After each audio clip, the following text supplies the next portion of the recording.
తెలంగాణ భవన్ నుంచి కవిత బెయిల్ కి సంబంధించి మరింత సమాచారం మా ప్రతినిధి వంశీ అందిస్తారు. వంశీ చెప్పండి.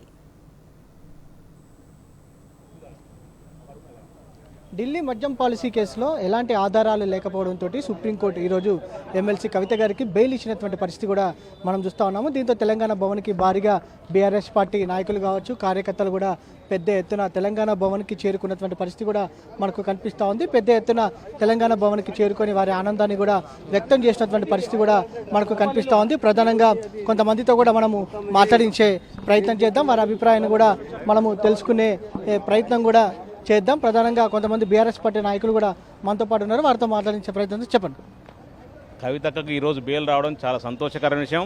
మేము ముందుగానే ఊహించిందే ఖచ్చితంగా న్యాయం గెలుస్తుందని చెప్పి అనుకున్నాం. ఖచ్చితంగా న్యాయమే గెలిచింది. ఏదైతే భారతదేశ అత్యున్నత న్యాయస్థానమైన సుప్రీంకోర్టు ఈరోజు బెయిల్ ఇవ్వడం జరిగింది. మేము ముందుగానే చాలా రోజుల నుంచి దాదాపు 163 రోజులు బెయిల్లో పెట్టి రాజకీయ కక్ష సాధింపు చేయడానికి ఒక కేసు బనాయించడం జరిగింది. దాంట్లో భాగంగా కవిత గారిని తిహార్ జైల్లో పెట్టడం జరిగింది.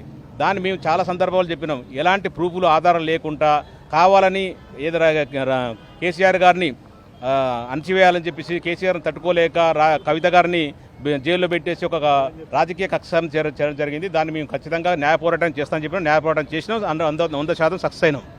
ఇది మొత్తం మీద తెలంగాణ భవన్లో పటాకులు కాలుస్తూ కూడా పెద్ద ఎత్తున సంతోషాన్ని వ్యక్తం చేస్తూ ఉన్నారు. ప్రధానంగా మహిళా నాయకురాలు కూడా పెద్ద ఎత్తున తెలంగాణ భవన్కి చేరుకున్నటువంటి పరిస్థితి కూడా మనం చూస్తూ ఉన్నాము. ప్రధానంగా వారి అభిప్రాయాన్ని కూడా వ్యక్తం చేసినటువంటి పరిస్థితి మనం చూస్తాము. ఒకసారి మనం తెలంగాణ భవన్లో కూడా చూడొచ్చు, భారీ ఎత్తున నాయకులు ఇక్కడికి చేరుకున్నటువంటి పరిస్థితి కూడా మనకు కనిపిస్తూ ఉంది. ప్రధానంగా వారి సంతోషాన్ని కూడా వ్యక్తం చేసినటువంటి పరిస్థితి మనం చూస్తూ ఉన్నాము. ఎలాంటి ఆధారాలు లేకుండా అటు ఎమ్మెల్సీ కవిత గారిని అరెస్ట్ చేశారని కూడా ఇప్పటికే వాపోతున్నటువంటి పరిస్థితి కూడా మనం చూస్తూ ఉన్నాము. ప్రధానంగా పెద్ద ఎత్తున కూడా తెలంగాణ భవన్కి బీఆర్ఎస్ పార్టీ నాయకులు చేరుకున్నటువంటి పరిస్థితి కూడా మనకు కనపడుతూ ఉంది. మనం కొంతమంది బీఆర్ఎస్ పార్టీ నాయకురాలతో కూడా మాట్లాడించే ప్రయత్నం చేద్దాం. చెప్పండి. ఈరోజు మళ్ళీ ఎమ్మెల్సీ కవితక్క తిరిగి రావడం చాలా సంతోషంగా ఉంది. ప్రతి ఒక్క ఆడబిడ్డలు ఈరోజు సంబరాలు జరుపుకున్నట్టు ఉంది. మీకు ఇంకో విషయం కూడా చెప్పాలి. తెలంగాణ రాష్ట్రానికి పెద్ద పండుగ దసరా పండుగ అనుకోవచ్చు. మళ్ళీ కవితక్క పండుగ ముందు రావడం, మేము అందరం కలిసికట్టుగా ముందుగా జాగృతి విషయంలో ఏ విధంగా అయితే బతుకమ్మ సంబరాలు తీసుకొచ్చో అదేవిధంగా ప్రతి ఆడబిడ్డ మరోసారి మేము దసరా పండుగ చాలా గ్రాండ్గా చేసుకోవాలనే ఉద్దేశం మీద చాలా సంతోషంగా ఉన్నాం. వస్తే స్వయంగా కలుద్దామని ప్రతి ఒక్కరు 1000 కళ్ళతో ఎదురు చూస్తూ ఉన్నాం. Thank you.